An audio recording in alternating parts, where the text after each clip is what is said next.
Peace and blessings. This is Human Origins Part 2. Well, this is just, I don't even know what to title it. I'm just exploring like different humanoid races that are like different, that are like hybrids that have came before us that are in mythologies. And yeah, we're going to just explore that topic. And this one is going to be on the feline race. I was watching this episode on Gaia. We're gonna check it out, and yeah, we're gonna dig on through it. Let's check it out.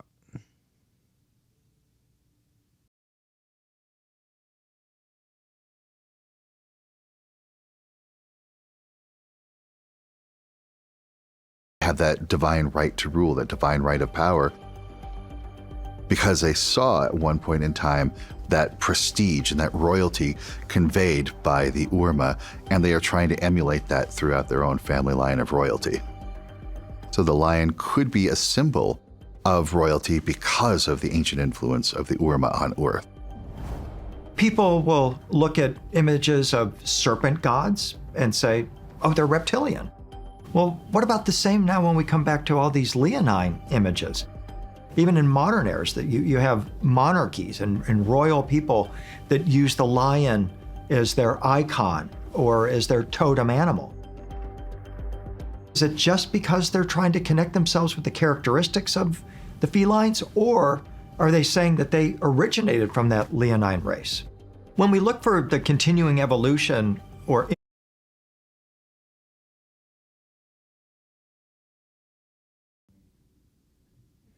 So man, he's ready. They're already going in on it. Basically, they're connecting the dots. Like they're saying, look, we already have these other stories of reptilian races that are like hybrids that we hear about not only in mythologies, but we've had statues and we have things that are like created in times of history. And it's like in stone. It's like, how did they even create it? Come on, like they supposedly came from sticks and stones or copper tools, and to make all these statues, to give that so much effort when they weren't even as advanced as we were today, technological wise.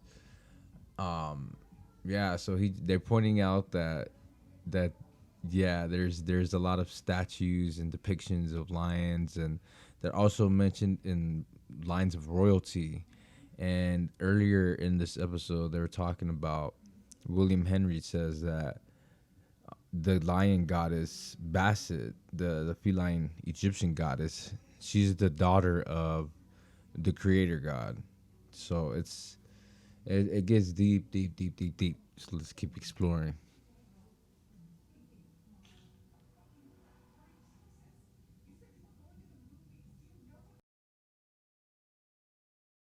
influence of the felines or leonine race, I often point to the Essenes, the tribe of Jewish mystics that they operated in Alexandria, Egypt, and then they operated in Qumran and in Carmel and elsewhere. So he just mentioned the Essenes, and that's basically where I've learned from him that is where Yeshua, the what we know as Jesus Christ, was a part of this group called the Essenes. They were basically like a group of holy men that were basically studying like spiritual, like living spiritual lives. And I just remember hearing in the Bible the tribe of Judah. It just came up. The tribe of Judah. I'm gonna just search that right here. Let's search the tribe of Judah quick. Tribe of Judah. And then you hear that saying too, like the heart of a lion, or heart of gold, heart of a lion, or heart of gold. Like a lion is like golden. That's a trip, right? And gold represents the sun. Gold represents,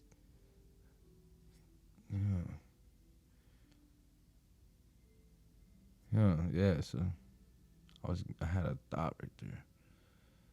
Let's bring this to.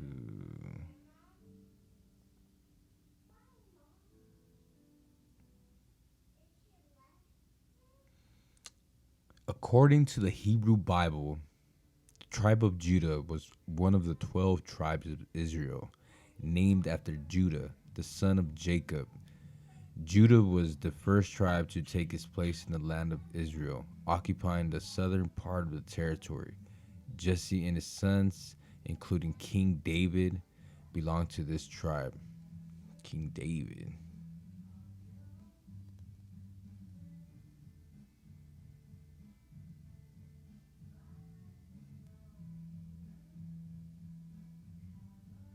And then you see the lion. It's like represent wise.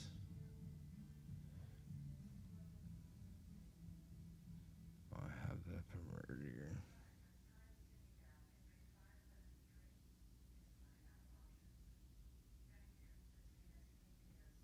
earlier.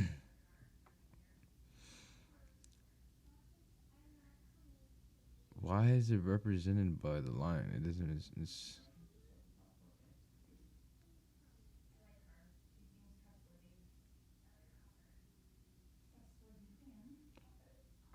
lion, lion, lion.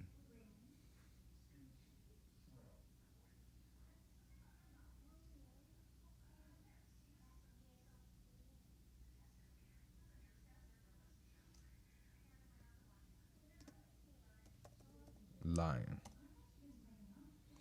Why is Jesus called Lion of the tribe of Judah? Jesus is often referred to as the Lion of the tribe of Judah by those that follow the Christian religion because it is believed that he is a great leader and he will come back a second time to gather his followers. What? I did not know that. So see, we're like digging in right now, going pretty deep. So we just seen he just okay. So we were just basically mentioned the scenes like he had spoken on earlier, like William Henry, and now we just learned that well, I had just said that Yeshua Jesus was part of the scenes, and then it says why is Jesus called Lion of the tribe of Judah? I didn't even know that he was called that. He was the Lion of the tribe of Judah. I didn't even know that. So yeah, let's keep watching this video, see how interesting it gets.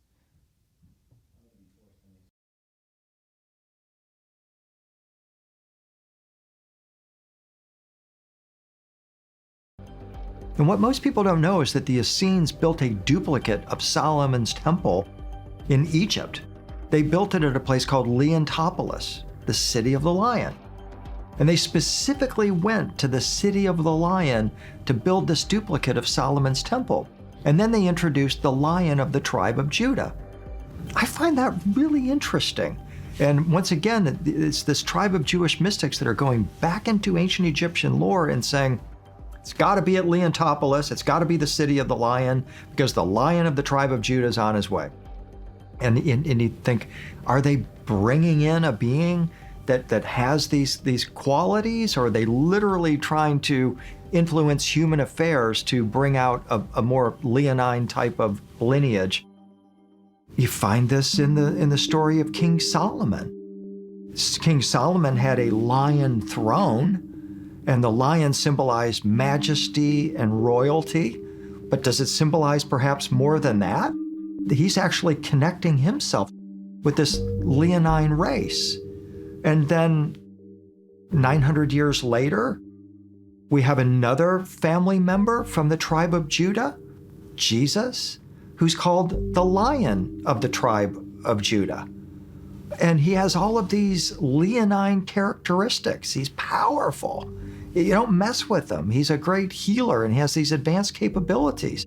Are they really trying to connect the family, the tribe of Judah and the beings in ancient Egypt with a leonine race? Is that literal? Is it allegorical, metaphorical? What is it? If we accept that the leonine race did come here and create an earthly lineage,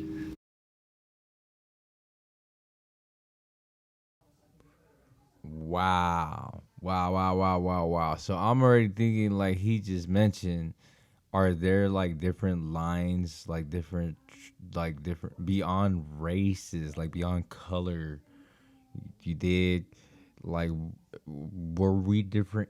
Or have we existed different iterations in different forms of beings, like as in the feline beings at one point, or are there just different species that have been like that, or designed that way, or created that way, as in like different, like the tribe of Judah? Are they like feline tribe? Like, are they like, you know what I'm saying? Like, is there like a canine line?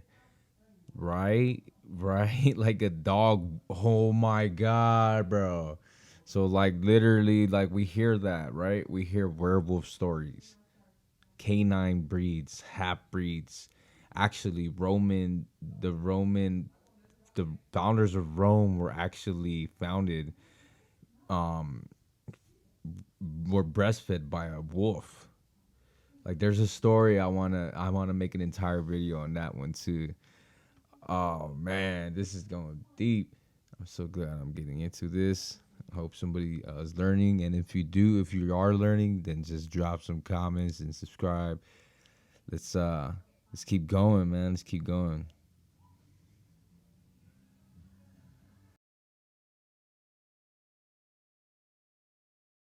You have to wonder, I mean, how well is that lineage doing? Perhaps there's aspects of ourselves that we still have to tap into.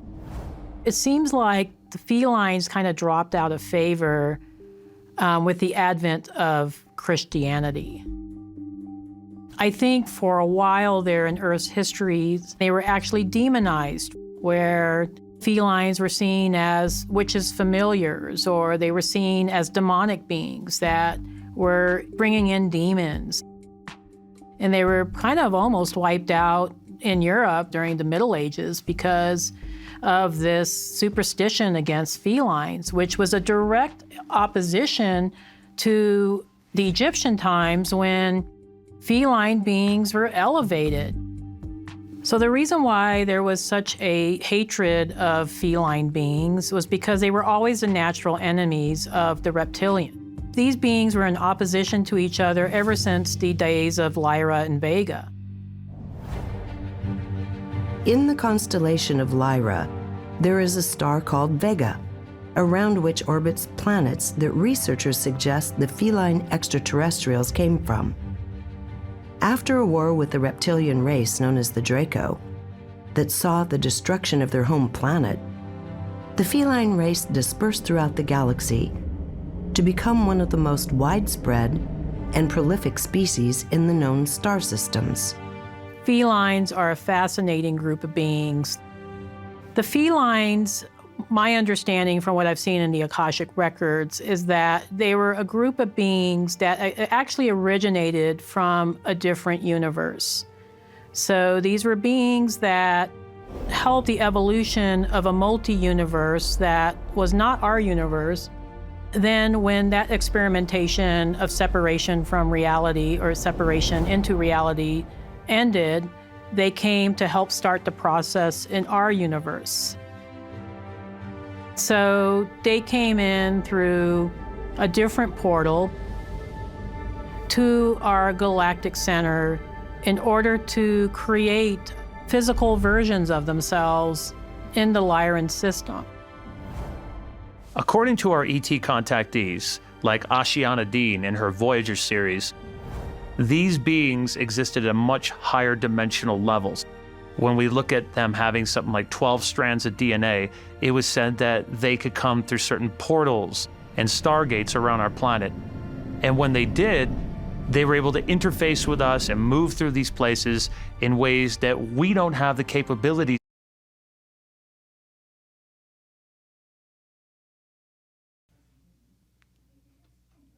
This makes me think of the it just makes me feel like this makes me feel like this is kind of like what we go through as a process of spiritual beings. Like we eventually evolve into like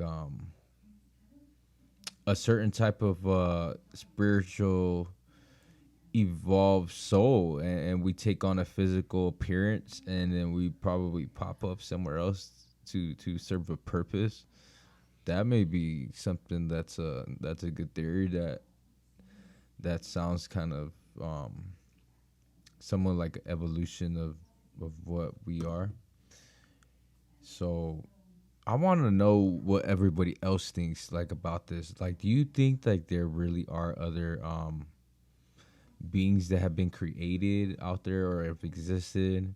Like, why would people tell so many stories about different races and create like statues, like things like the Sphinx, like big old like monuments, and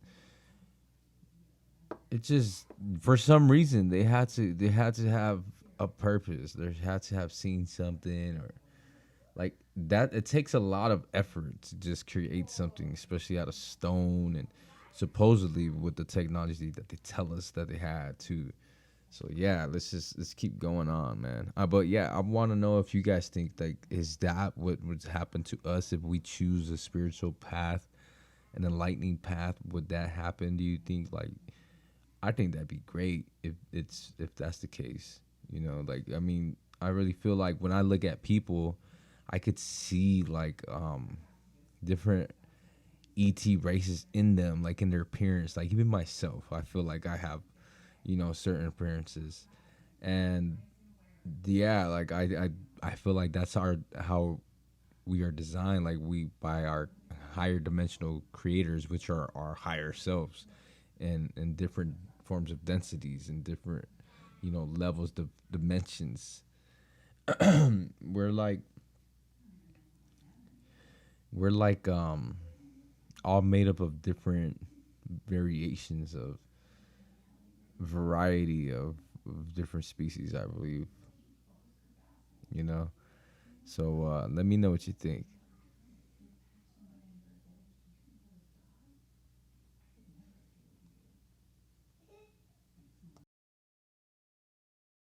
To with our current DNA. There are several strong lineages of felines that I believe have interacted with Earth. One of these particular racial lines, I believe, comes from the Sirian system and are known by some as the Sirian white lions. Many others come from the Lyran star system, where we have a variety of different humanoid cat races. So in many ways, I believe that a lot of the Lyran cat races and species are warriors that have worked with other races to provide security and guardianship around the galaxy. The Irma would be classed as probably one of the most prolific of the races, in that they are in all corners of the universe and have many, many colonies everywhere. So they are definitely prolific, probably more so than anyone else. When they dress up, they like to wear finery. They like to have their capes. They like to have their blue jumpsuit type things, and they put decorations on it, so they're very showy and very flashy. From the way they talk, you can imagine as if like a lion or a tiger were talking. They would still have that growly, rumbly sound when they talk, but at the same time, they have a telepathic influence. Most folks that have interactions with these feline beings tell us that they're a highly advanced, multi-dimensional or meta-terrestrial race that is interfacing with us from a higher dimensional level. And so they will see different outlines of them, be more transparent, that they have a metamorphic and telepathic way of communicating, and that they are a higher evolved race. Also, these feline beings have been said to be very wise, very kind. Sometimes they were warlike, and you have to look at the history with cats when we go back into ancient Egypt even. I mean, they venerated them. They are extreme warriors, I mean, to the extreme. They are known to be circulated throughout the universe. They have colonies everywhere. They number in the trillions. And they are very, very fierce fighters. So much so that even the ruling class Draco that are so large are actually afraid of them. They do wear uniforms with different insignias depending on which group they belong to or rank, if they're in the military type of stuff and so forth. Females are just as fierce, just as loving, and very protective of their young. So far as I know, they originated or came from the Vega. I just had to just say something. Like, it may sound crazy, man. This may sound like crazy to some people, but to me, it just really resonates. And I love this show, Gaia. Please check it out. These guys, Adam Apollo, William Henry, the rest of these guys on here, everybody from this network, you know, whether like it's people are like, there's speculators out there that say like their network is bullshit or whatever. It's the information is there. You know, you either resonate with it or you don't. And yeah, like I think they're hitting on a lot of things. They said that they're protectors, that they are protectors. So yeah, that to me is like, it really sounds like that may actually be true. So yeah, we're gonna just keep digging into this and see what else they got to say.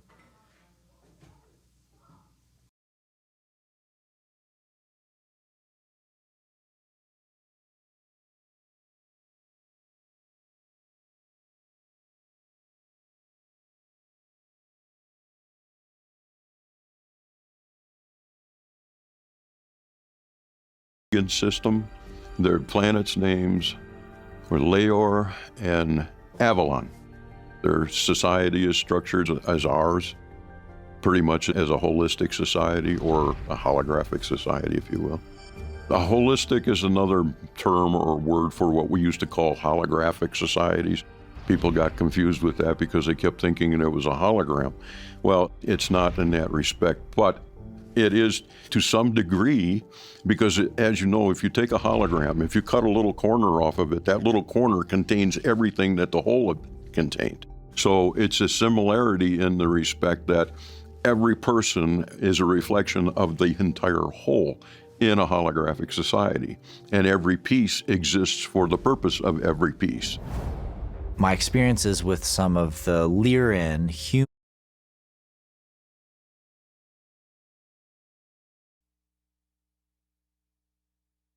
So basically, he just said it there in a different way what I was saying.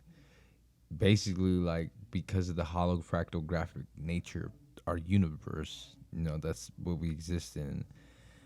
Like, we are the cells that create us have the memory of the entire universe. There's physics that you could delve into. It's called unified physics to discover that. Because of that, we are a reflection of everything, and we in ourselves like carry everything, but we externalize our physical appearance in such a manner that it's like a makeup. Our soul's makeup is expressed through our physical appearance, if that makes sense. Hope that makes sense to somebody. If it makes sense, tell me. Let me know. So let's continue.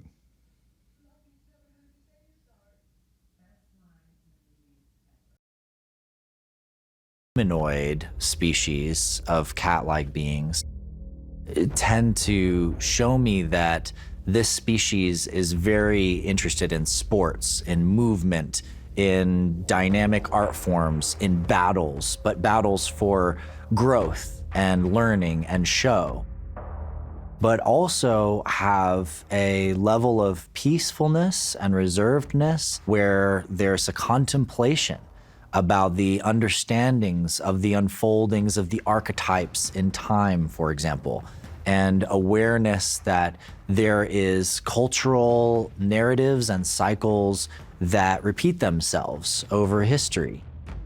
The cat-like beings I think we experience here on Earth, even as house cats, can carry both this vicious intensity, but also this deeply gentle sweetness. And I find that that's true of almost all the feline races that I've encountered. These beings were known to be fierce fighters. They actually played a huge role in trying to defend Lyra against the attacks of Draco. I think there would have been more casualties in Lyra and Vega if it hadn't been for the fighting abilities of these cat beings, you know. They were quite fearsome, and they had, I think, skills that enabled them to take down a lot of Draconians in hand-to-hand combat. The Draconians, although they're quite fearsome in themselves, are no match for the cat beings. They love to express themselves physically. Because of their influence in the sense of protection and the sense of fighting abilities, I think this is a reason why they remain connected with the Galactic Federation, where they lend their fighting skills and their physical abilities in order to help other star systems to evolve in these areas where we can learn how to protect ourselves, where we can learn how to have, I would say, a high level of ethics, a high level of integrity, but still be excellent fighters, still have those defense skills that are going to help us to get from the level that we are now to the next level. According to some researchers, the felines have a substantial role within the Galactic Federation and are considered one of the wisest beings in the galaxy. It is said that they often act as guides to the other races that have not made the evolutionary leap to.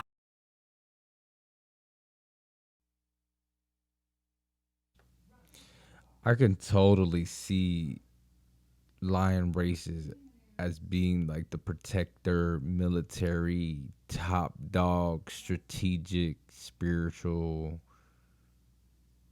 warriors, and like the most masculine. Well, actually, even felines are feminine too, like the protectors, like of the cubs, and man, it's just I could see that. The king of the jungle, right? Man, and they're mentioning that there's like they go to war and they take out the reptilians. Like that's interesting too. Like I could actually see that like really happening. Um, it's like is every race. It really seems like every race at some points once they evolve, they have like they take on these features or in some form. I don't know. I'm still wondering myself, but I know. I just have this knowing that there's other beings out there, man. There has to be. There has to be. And we may have existed as those, or we may have our other forms as those. I have the this whole entire creation to me in my paradigm is I am everything. I am all that is. I am and I am that I am. I am expressed in all forms, and this is the form that I am enjoying right now. Gilbert Angel, Master 33. Who knows? Maybe I have existed in this form, or I carry this energy. It's trippy to note that I actually am a security guard. I actually do security work, and I'm in the middle of actually creating an organization that protects victims of human trafficking and mentally disabled people, single mothers of families, and victims of domestic abuse and violence.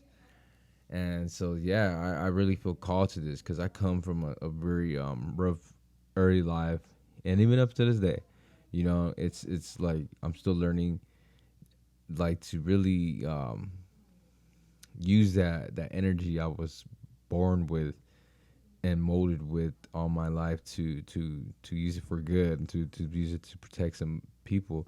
And before I was even security guard, I was doing electrical, so electrician, security guard.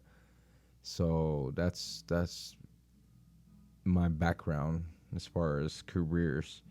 But beyond that, I'm a 33 master number life path, what we call master teachers in numerology. And yeah, actually my Mars is on Regulus in Leo. So my Mars placement is on Regulus, the royal star. And yeah, I think it's just interesting that it's tied into this, because I look at my appearance often, and you know, I could see different features within myself, and it gets trippy, yo. I want to know if anybody else feels the same about them, because I know there's others that are waking out there, other waking individuals that are feeling the same sense that I am.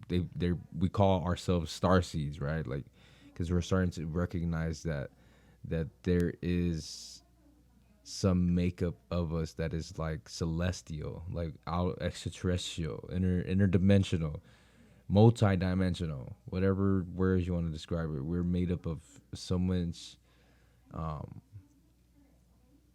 like different energy has expressed ourselves in this life to be who we are today. And I also feel like we have a choice to, like, everything is a double-edged sword. And this and what we're experiencing right now. So we can choose either to use our powers for good, or we could use it for bad, man. So it's up to us. I'm gonna call it right there because I don't want to make it too long. I don't want to make it too long because I know some people don't want to sit through. I know I don't sometimes. But yeah, let's check out the next episode. Peace.